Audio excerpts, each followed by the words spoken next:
आता आपलं तेल गरम झालं. आता हे खडे मसाले आहेत ते टाकायचे.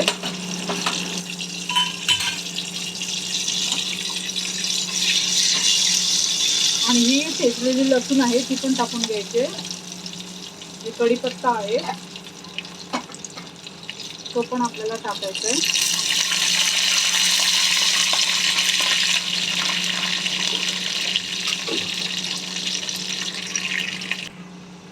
लसूण छान खरपूस झाली. आता हा आपल्याला वाटलेला मसाला टाकायचा आहे त्याच्यामध्ये.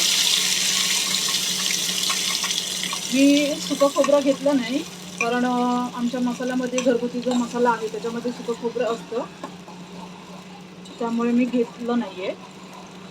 आता ह्याला मी तोपर्यंत परतणार आहे जोपर्यंत तेल सुटत नाही. तेल येईपर्यंत ह्याला आपल्याला भाजायचं आहे. ऑलरेडी आपल्याला मसाला भाजून झालेला आहे तरी सुद्धा आपण ह्याला तेलामध्ये भाजायचं आहे. ह्याच्यामध्ये मी मसाल्याला लागावं म्हणून थोडंसं मीठ टाकणार आहे. मीठ आपण आधी पण बऱ्याच वस्तूंमध्ये टाकलेलं आहे, हे फ्राय करताना वगैरे, तर त्या पद्धतीने आपण हे ढवळायचं आहे. छान तेल सुटलंय बघा. आता याच्यामध्ये मी थोडीशी हळद टाकते, अर्धा टीस्पून. बाकी मी काही गरम मसाले वगैरे टाकणार नाहीये, ते पण मसाल्यामध्ये माझ्या आहेतच. फक्त अंडा कढी मसाला मी टाकणार आहे. हे आता पूर्ण असं शिजेपर्यंत, पूर्ण मसाला भाजेपर्यंत परतायचं आहे आपल्याला अजून 2 मिनिटं. आता हा आपला मसाला चांगला भाजलाय, तेलही बाजूला सुटलाय. आता हे जे मिक्सरचं पाणी होतं तेच मी आधी त्याच्यामध्ये टाकणार आहे आणि एक उकळी येऊ देणार. नंतर आपल्याला अजून पाणी वाढवायचं आहे. एक उकळी येऊ द्यायची झाकण ठेवून. त्याला मी झाकण ठेवते. बघूया आता आपण झाकण काढून. उकळी आलेली आहे. आता याच्यामध्ये हे बघा तेल पण सुटलंय. आता याच्यामध्ये आपण हे जे फ्राय केलेले अंडी व बटाटे टाकून घ्यायचे आणि हे जे पाणी त्याच्यामध्ये ओतायचं आहे.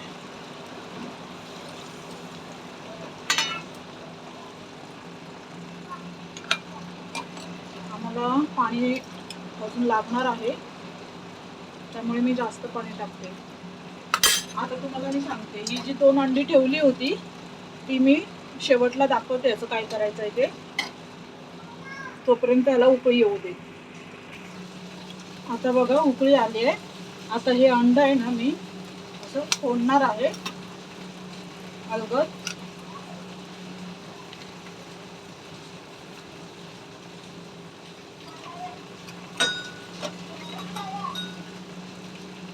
आणि ह्या उकळीला थोडंसं म्हणजे कमी करायचा गॅस आणि अगदी मधोमध असं अक्क टाकायचं तिथच्या तिथे आणि पुन्हा गॅस फास्ट करायचा, हलवायचं नाही. त्याच्यानंतर परत हे दुसरं अंडही तसंच करायचं आहे. आमच्या ह्यांना असं अंड फुटलेलं एक पाहिजे आणि अख्खं एक अंड लागतं, म्हणून मी असं प्रकार करते. सगळी अंडी जरी अशी करून खाल्ली तरी छान लागतात चवीला आणि खरंच सगळ्यांना आवडेल असं आहे. आता हे दुसरं अंड एका साईडला टाकायचं आहे, बरोबर एकाच जाग्यावर, म्हणजे ते तिथेच उकळलं जाणार.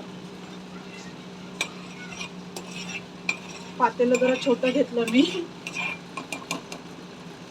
पण काही हरकत नाही. आता हे उकळेल. हे बघा, हे असं अंड होतं, ते खायला छान लागतं. आता मोस्टली आपलं अंडा कढी झालेली आहे. तर मग प्लीज लाईक कमेंट करा, शेअर करा, सबस्क्राईब करा क्रांती रेसिपीजला.